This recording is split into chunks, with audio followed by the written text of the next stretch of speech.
In order to learn a language, you have to learn how to learn a language. When I was learning Spanish, I hit this inflection point, or I guess you could say this point in my journey in which my progress really started to, I would say, begin.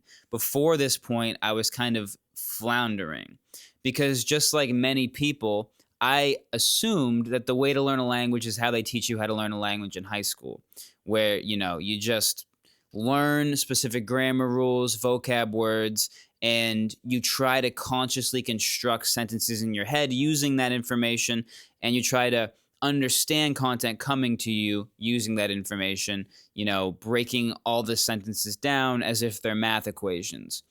And I guess when I was starting to actually learn Spanish because I was dating a girl who was from Argentina, I got kind of overwhelmed because if you think about how that method would scale, you eventually come to the conclusion of how could I possibly consciously memorize all of these rules and all of this crap. In Spanish, there's like a million different ways to conjugate verbs.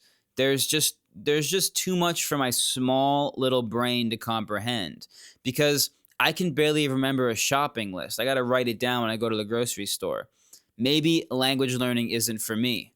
I thought, right? That's like the little I thought, I'm trying to work on getting a better hook in my videos. Does that hook you? I thought. But what I discovered was I thought that language learning was just a conscious memorization process. And maybe it was just for people who were really smarter than I was. Maybe I was just bad at learning languages. But the reality is, which I learned after learning how to learn a language, is you don't learn a language the way we were taught to learn a language. And the funny thing is, all of us have actually learned a language, our native language. And not enough is taught to you about this in high school.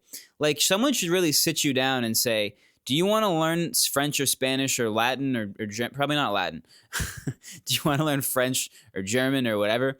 And you should say, yeah or no. If you say no, then whatever. But if you say, yeah, I do really want to learn that, then what they should say after that is, well, good news for you. You've already learned a language, so learning a second one shouldn't be that hard because you know your native language.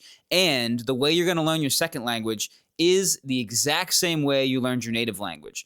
And then all of the people in the class would be like, maybe they'd be confused, but they'd start to think, you know what, I have learned a language. How did I do that? Like, really think about how you did that. A lot of people have this idea, this like weird myth that, well, children learn languages in some magical way, some fairy tale magical way, but adults, we can't do that. It doesn't work for us. And it's not true. What is true is that children are often in environments that are very conducive to language learning, because what language learning really is pattern recognition.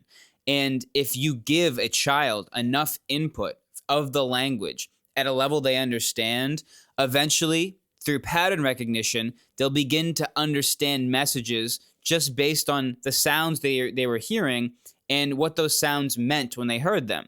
And that might sound abstract to you guys, but the best example is, this is my hand, right? This is the classic Stephen Krashen comprehensible input example, where you're gesturing, you're showing. When you're talking to a child, you're condescending to their level. And condescension, that doesn't always mean like making fun of people.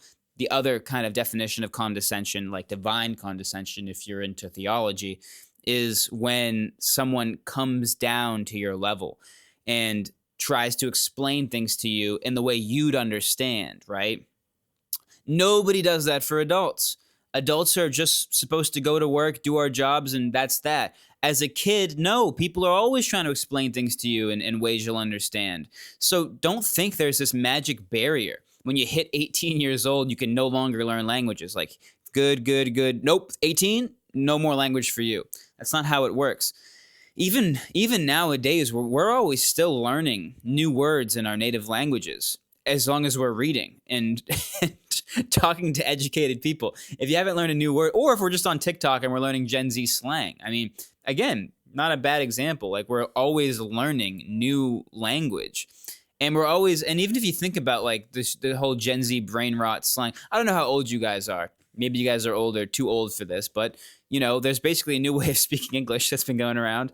And I learned it. I mean, and if you guys are my age, you probably learned it as well. I'm like on the border of millennial and Gen Z. So, but basically, like I remember hearing this weird crap people were saying, and now I know what it means, because I just heard it so many times.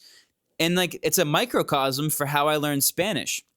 And I know people when I say I learned Spanish, they always want me to demonstrate that yo puedo hablar español. Así que siempre cuando estoy hablando en mis videos, usualmente tengo una demostración o yo muestro una demostración, así que la gente puede ver que yo hablo el idioma que yo digo que yo hablo.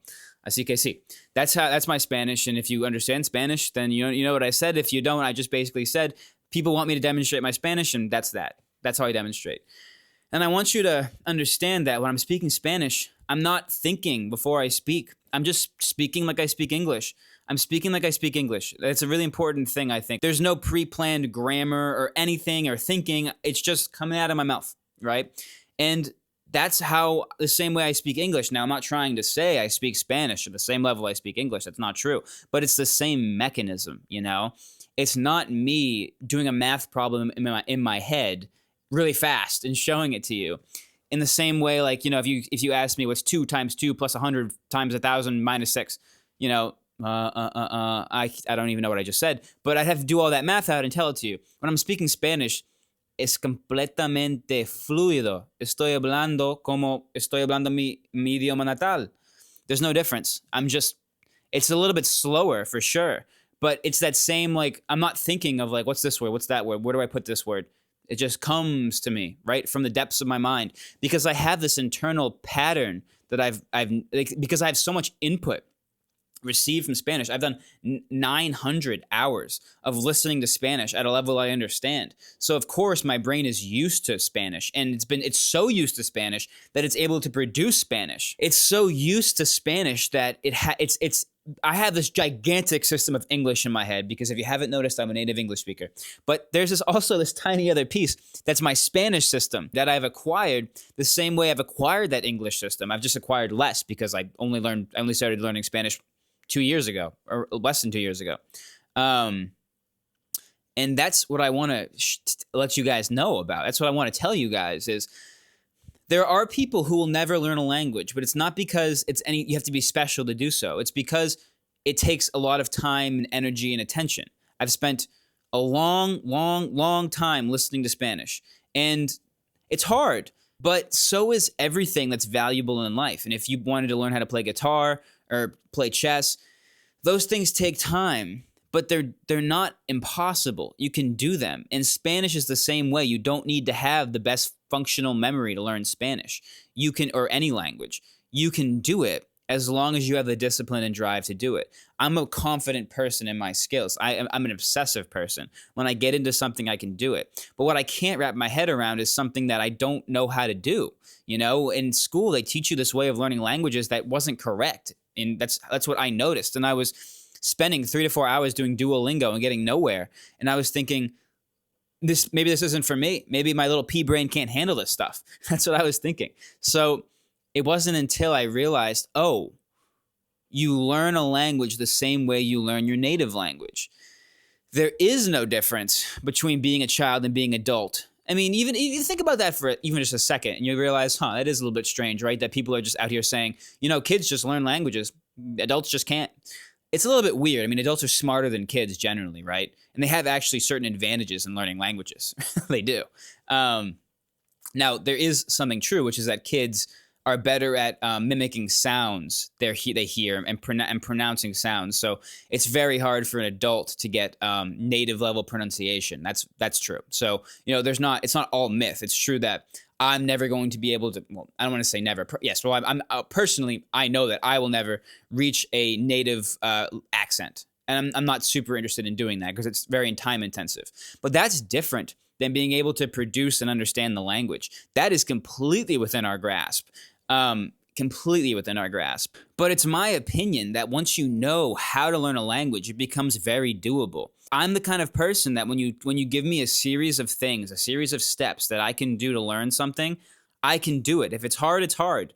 But if I don't have, if the steps you're giving me are wrong, or I just feel stuck, or nothing feels like it's working, then I get discouraged and I'm like, I can't do this. Learning Spanish was like that. I was given bad information by even my friend who speaks Spanish, told me to use Duolingo. And I was like, what? So then later I talked to him again. I'm like, why did you tell me to use Duolingo now that I'm fluent in Spanish? He's like, oh, I don't know. Some people, they're just locked into traditional ways of thinking. They're not, they don't actually sometimes even know how they learned a language, is my opinion. I think if you want to learn the language, it's super rewarding. And, you're people who don't speak two languages, for them, it's probably really interesting, what it feels like to speak two languages. To me, to this day, it's still interesting. And even just that feeling, I think, is worth it. But there's so many reasons to learn a different language. And I think that it's totally within your grasp. If you have discipline, you have determination. If you are the kind of person who looks at a challenge and says, and can get a series of steps and say, I know it's hard, but I can do it, then learning a language is for you. And it opens up a lot of doors. So I would definitely, and now speaking directly to people learning English, there's no excuse to not learn English. You need to learn English. So if you know someone who's learning English, show them this video, and I'm going to explain that I also have a comprehensible input series on exactly, more in depth on how comprehensible input works, how this method I'm explaining works. I have 5 episodes so far, and I'm making more. So check that out if you want more information on what I'm talking about now. I also have a website to find content to watch at a beginner's level. So if you're just starting out, you can go to my website, Langualytics, and you can find and track your progress as you move further into your language learning journey. Of course, if you're learning Spanish, please check out Dreaming Spanish. Learning French, please check out Dreaming French. Great resources. So yeah, check out my website. Check out my video series. Thank you for watching. There's probably other things I could say, but